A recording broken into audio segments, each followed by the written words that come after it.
Lucas escreve para esse Teófilo, excelentíssimo Teófilo.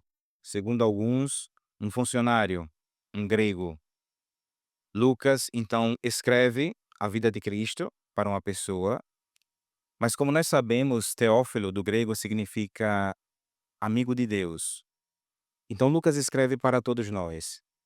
É direcionado a cada filho de Deus a vida de Cristo. E essa vida de Cristo, ela é sólida. Eu escrevo para ti, Teófilo, para que possas confrontar a solidez dos ensinamentos. Então, quais são os ensinamentos que nós recebemos para que nós possamos confrontá-los com a solidez da vida de Cristo, do Evangelho de Cristo? Geralmente se chama de intolerante uma pessoa que é verdadeira, mas existe diferença. Você não precisa ser intolerante para ser verdadeiro, mas hoje se confunde. A realidade é tão baseada em paz e amor que você não pode dizer a verdade, porque você é taxado de ser intolerante, você é uma pessoa que não tem misericórdia, você não é pela paz, é polêmico, simplesmente pelo anúncio da verdade. Mas a verdade não muda. Você pode anunciar a verdade com uma outra linguagem. A verdade ela pode ser assimilada pelas pessoas de modo diferente. Tem quem tem mais capacidade, tem quem tem menos capacidade, mas a verdade não muda. O conteúdo não muda. É sólido. Se eu quero construir a minha casa sobre a rocha, a vida de Cristo é essa e não muda. O que Deus propõe para a minha salvação é a porta estreita e não muda. Ah, mas eu não quero. Você tem todo o direito no seu livre-arbítrio de não querer ouvir. Ou se pode procurar todo tipo de pregação, de leitura, na teologia da libertação, que acaba por expoliar a tradição da igreja, simplesmente porque é a pregação do paz e amor. Tá todo mundo bem, ninguém peca mais, Deus é misericordioso, você já está salvo, fique tranquilo. Não se confesse, não tem por que você fazer um exame de consciência, receba a Eucaristia de última hora, não respeite o jejum, porque Deus é paz e amor. Não tem por que você se incomodar. Essa coisa de que você não se salva é da Idade Média, é de antigamente. Hoje mudou, mas não mudou. Quem quer se engane, mas não mudou. O ensinamento de Cristo é sempre sólido. E a porta estreita é estreita. E é por isso que nós lutamos pela salvação. No início do Evangelho, na inauguração da sua pregação, Jesus vai dizer que ele veio para libertar os cativos, para anunciar a boa nova aos pobres. A boa nova não se baseia somente nas obras de misericórdia espirituais. Por exemplo, dar pão, que é um ato de caridade, que é um dever. Se eu tenho, por que não ser generoso com as pessoas? Se eu posso dar o pão, se eu posso dar a cesta básica, por que não? É uma generosidade, faça. Mas o evangelho não se baseia somente nisso, porque Jesus não veio somente para dar pão. Porque eu posso estar com a barriga cheia e eu posso estar distante do Senhor. Eu posso estar com a barriga cheia e estar no inferno. Eu posso estar com a barriga cheia e estar com um pecado grave. Jesus não veio somente para dar pão. Jesus veio para instruir também. A boa nova anunciada aos pobres não é somente o pão. É a bem-aventurança, a primeira que Jesus coloca na escala de valores. Bem-aventurados os pobres em espírito, porque deles é o reino dos céus. Em espírito é o desapego, é o se doar, é a confiança, é a humildade, é vencer o orgulho. Bem-aventurados os pobres. Os pobres são esses. E lógico, a partir de um coração generoso, também temos de ter um olhar para aqueles que têm menos. E aí sim, na generosidade, nós concedemos aquilo que de graça recebemos e doamos, sem nenhuma preocupação, porque a providência, se ela deu uma vez, ela pode dar uma segunda, uma terceira, uma quarta, uma quinta. No final do evangelho, Jesus vai dar um mandato: ide por todo mundo e anunciai. Atenção, Jesus não manda para convencer. Convençam as pessoas, viu? Imponham a fé. Não. mas o anúncio tem que ter. Como é que a pessoa vai acreditar? Como é que a fé vai ser sólida se não há anúncio? E que tipo de anúncio? O anúncio da vida de Cristo. Encarnação, paixão, morte e ressurreição. A libertação, que é a libertação do pecado, que é a maior de todas as escravidões. A libertação. Jesus veio para isso. Então, fugindo de uma espiritualidade paz e amor, nós desejamos acolher a vida verdadeira que nos vem por meio da pregação de Jesus. Jesus dedicou muito tempo se preparando, rezando, cumprindo a vontade do Pai, e na reta final, nos últimos 3 anos, Jesus vai e catequiza e anuncia a palavra. E essa palavra que não muda.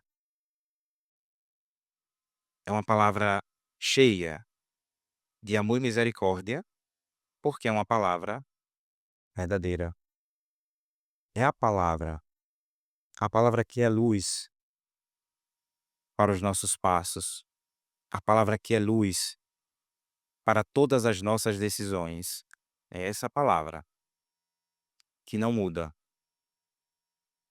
Portanto, acolhendo a bondade de nosso Senhor Jesus Cristo, que nos concede um ano da graça, que nos faz recuperar a vista, somos convidados a abrir o nosso coração a esse anúncio assertivo.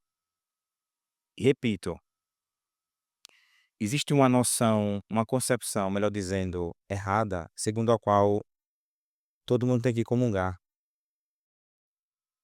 Calma, você está preparado?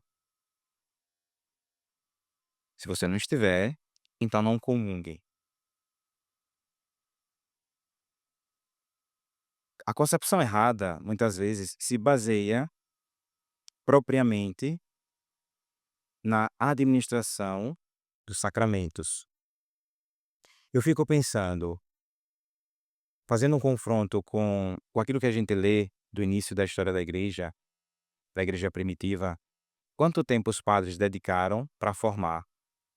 Para quem já teve a graça de ler trechos, pelo menos, das homilias de Santo Ambrósio, em relação aos sacramentos da iniciação, quanto os santos padres dedicaram tempo para formar sobre o batismo, para explicar o que é o sacramento do matrimônio, para falar sobre a Eucaristia. Nós dizíamos na semana passada, ou há 2 semanas atrás, que a linguagem do cristão é o Pai Nosso. E que antes do batismo, ninguém podia rezar o Pai Nosso, porque só reza o Pai Nosso quem é filho de Deus. E isso não muda. Quanto tempo os padres dedicaram? E aí o que é que acontece hoje? Pela falta de coragem de anunciar a palavra, de dizer, meu filho, se você não está pronto para receber essa Eucaristia, que não é um pedaço de pão, primeiro você tem que purificar sua consciência, você não venha. Isso não é excluir. Eu falo porque eu quero o bem, eu quero o seu bem. Porque se você comunga essa Eucaristia, você está em pecado mortal. Você está comungando a sua condenação. Ah, mas Padre A diz que eu posso. Siga com Padre A para reticências. Você quer o céu, você quer o inferno. A fé não se baseia em conveniência. Me é conveniente escutar uma pregação hoje? Ok. Eu escuto a pregação de Padre Paulo. Até quando o Padre Paulo me disser que isso aqui é errado? Eu deixo disso que eu vi. Eu vou para Frei Gilson. Até quando o Frei Gilson não me disser que isso aqui é errado? Eu vou para Padre José Augusto. Pego uma pedrada maior ainda. E aí fica migrando de padre em padre até que encontra aquele padre que vai dizer exatamente aquilo que você quer ouvir. Por quê? Porque você quer seguir as suas ideias. Mas a verdade da pregação do anúncio é essa. É difícil para todo mundo. Para o padre é fácil viver a castidade, não é, mas você não prometeu a Deus? Você vai viver uma vida dupla depois que você prometeu o celibato? Mas não é fácil para ninguém. É fácil ser pobre e ser desapegado? É fácil você ter poucas coisas ou muitas e simplesmente ter um coração que doa? Não é, mas é a porta estreita. Ah, então eu quero ouvir aquela pregação, aquele tipo de pregação que realmente eu me senti bem, porque eu não me senti forçado a nada, mas você nunca é forçado a nada, você é sempre livre. Mas se você quer seguir, você não tem que vir para mudar, você tem que mudar o seu coração a partir da palavra de Deus. É diferente. Vamos ouvir um trecho, bom, para quem quiser se autopresentear, né, ajuda, né, ajuda na preparação das homilias e ajuda também a entender o que é que os padres da igreja diziam em relação aos evangelhos. Lecionário patrístico dominical. Então aqui tem os padres da igreja que comentam os evangelhos, né, todo domingo. Vamos ler um trechinho, deixa eu ver se eu encontro aqui, de São Cipriano, bispo e mártir, em relação a esse domingo. Ele diz assim: a esposa de Cristo não pode ser adúltera. Ela é incorruptível e casta. Conhece uma só casa.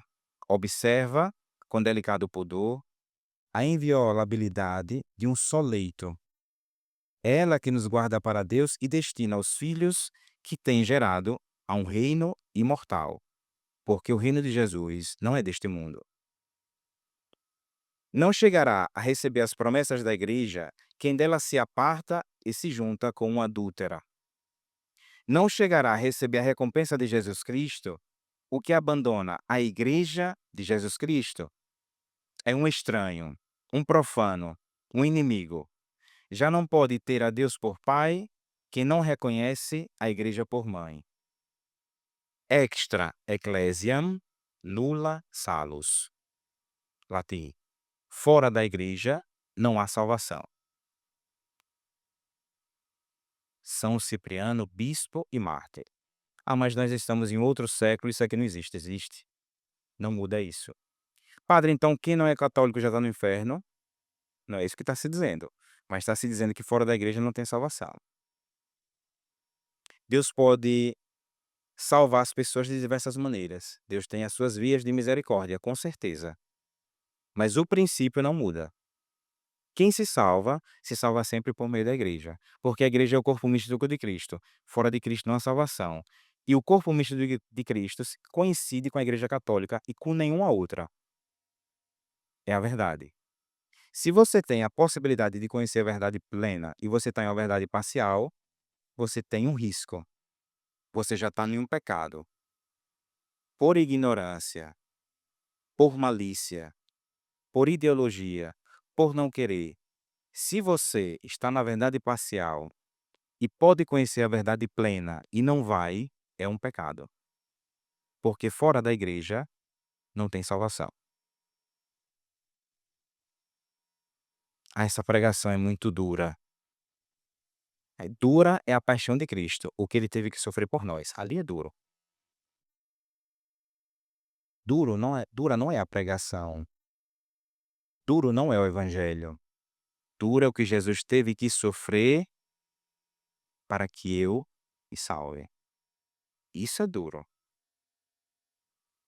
Portanto, diante da palavra do Senhor, sólida, rocha firme sobre a qual construímos a nossa fé e a nossa espiritualidade, vamos rezar. Repito, Jesus não nos manda a convencer, Jesus nos manda anunciar e tem que ter coragem de anunciar.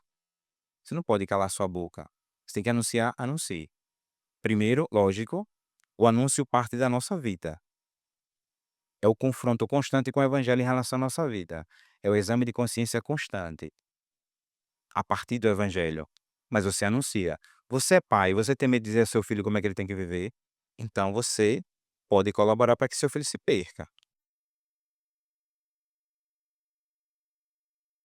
A verdade, dita com amor, com caridade, mas a verdade, que não se mistura com mentira, que é a vida de Cristo, guardada na Igreja Católica, e fora dela não há salvação. Seja louvado nosso Senhor Jesus Cristo.